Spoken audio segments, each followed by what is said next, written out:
Mga sangkay, ano ang status ngayon ng impeachment complaint laban kay Vice President Sara Duterte? At isa sa katanungan, mga sangkay, ilalaglag na nga ba si VP Sara papunta sa Senado? Pag-usapan po natin ito.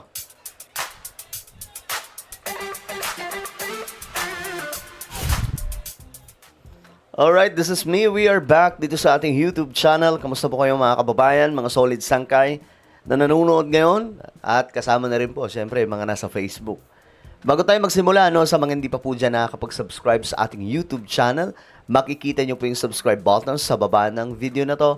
I-click nyo lamang po yung subscribe, i-click ang bell, at i-click nyo po yung all. Sa mga nanonood po sa Facebook, i-follow nyo po yung ating Facebook page. So ngayon, mga sangkay, ito pag-usapan po natin. Kasi nga po, unanimous at may probable cause ang impeachment laban po kay Inday Sara. Ngayon, mga sangkay, tingnan po natin ang information na ito kasi malapit na po ito makarating sa Senado. Eto na guys, unanimous. May probable cause sa impeachment complaints laban kay Sara Duterte. Ang next step ay dadalhin ang committee report at articles of impeachment sa plenary ng House of Representatives. Under the Constitution, para ma-impeach ang isang public official sa House, kailangan ng boto ng at least 1/3 of all the members of the House of Representatives. 1/3, mga sangkay. Kapag nakuha ang constitutional requirement na yan, aakyat na ang kaso sa Senate for trial. Doon na ang labanan sa Senate. Para ma-impeach, kailangan ng boto ng 2/3 of all the members of the Senate. So, ito na nga, nandito na tayo sa exciting part. Okay, so nasa exciting part na po tayo.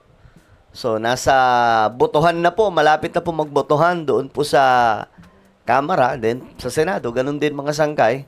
Malapit na nga po ito itapon doon sa Senate. At kapag nangyari ito, mga sangkay, talaga nga naman, bakbakan na po. Yan na po yung tunay na laban. Ngayon mga sangkay, ito. Kasi may napapansin po tayo sa mga DDS na ayaw nga po nila mag-proceed itong impeachment complaint laban po kay VP Sara.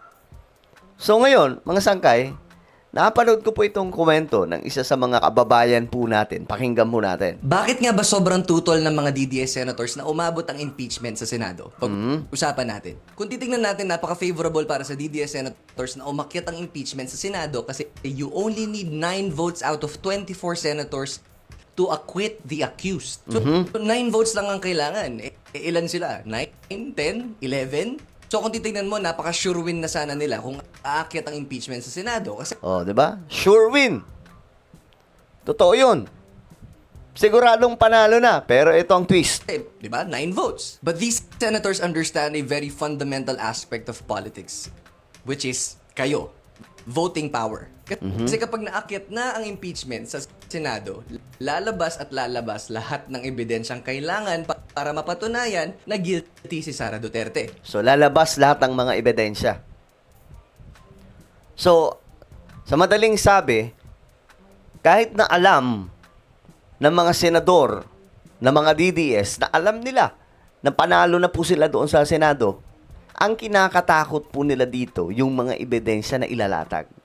Kasi once na malatag po yan, mga sangkay, magkakaroon po ng malaking chance, na malaglag si VP Sara at malagay po sa alanganin ang kanyang political career. Kasi nga po, for me, this is my opinion. Kapag nailatag na po yung ebidensya, may magbabago dyan. Isa sa magbabago dyan, yung paninindigan nitong mga senador na DDS. Kasi nga po, mag-aalangan sila na paboran si VP Sara kung totoo may mga ebidensya. Kasi makikita ng taong bayan yan eh.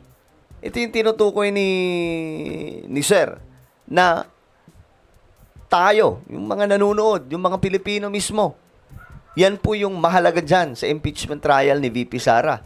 Kasi once na makita ng mga Pilipino na mukhang niloloko tayo nitong mga DDS senators, kahit po may mga ebidensya, dadalihin po sila. Ang maghihiganti po yung mga Pilipino.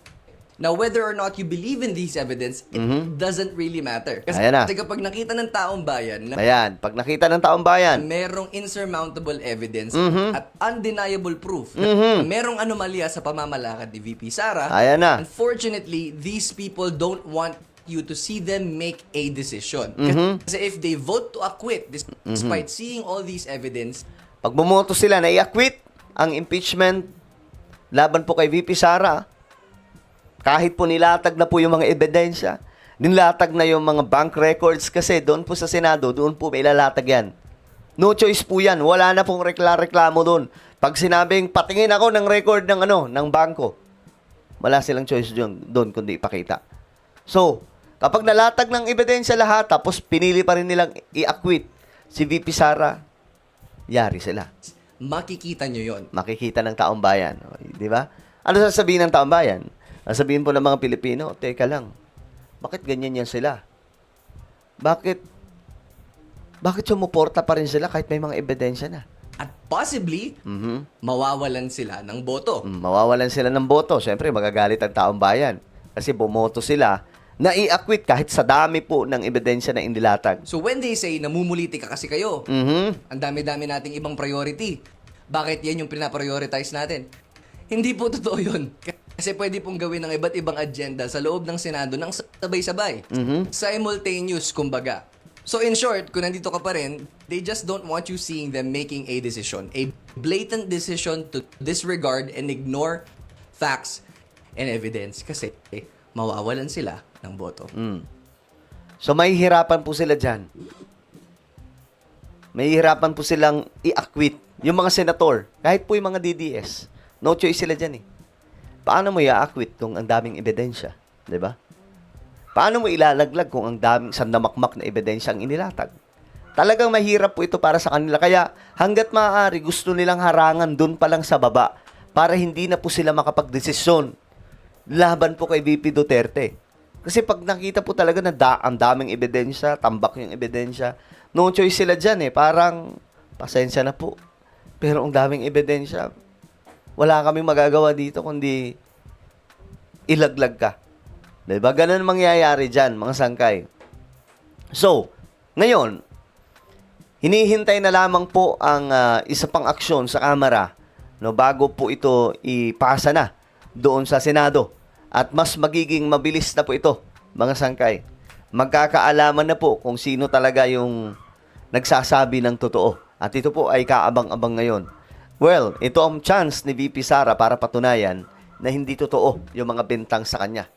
Kung wala siyang tiwala sa Kamara, then doon sa Senado. 'Di ba? Patunayan niya na wala po siyang kinalaman sa mga sinasabi nilang pangungurap. Alright? So ano po ang inyong opinion? Comment down below. Mayroon po tayong YouTube channel. Dito po isang Revelation. Hanapin niyo po ito sa YouTube ngayon din. Kapag nakita niyo na, i-click niyo po yung subscribe, i-click ang bell, at i-click niyo po yung all. Ako na po yung magpapaalam. Mag-iingat pong lahat. God bless everyone.